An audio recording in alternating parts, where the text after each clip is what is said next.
Sabi nila, shortcut to success, meron nga ba? Alam mo, hindi ako naniniwala dyan. Dadaan ka talaga sa butas ng karayom. But if there is such a thing as the secret to a fast way to getting your dreams, lahat ng pangarap mo sa buhay, yung success na matagal mo nang hinahanap, it's through getting a mentor. Ako, punong-puno ako ng mentor sa buhay. Kasi hindi naman ako mayabang. Alam ko na marami pa akong dapat matutunan. And it is through the insight of your mentor that you can get faster results. Kasi may nagtuturo sa'yo. O imagine mo, math. Sige nga, mathematics. Try mong aralin mag-isa. Kaya mo?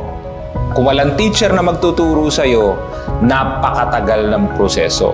That is how important mentorship is. So humanap ka ng mentor sa buhay mo. Sa pamilya, sa negosyo, sa karir mo, find somebody who can teach you. Ang dami namang willing magturo. Dahil kung aaralin mo yan mag-isa, tapos trial and error, you are wasting time. Baka akala mo kasi, maghahanap ng mentor, maybe it would require you time, resources even, baka magbayad ka pa. Pero tatandaan mo, there is nothing more expensive than ignorance. So maghanap ka ng mentor, sabi ko sa'yo, ang bilis ng magiging resulta mo.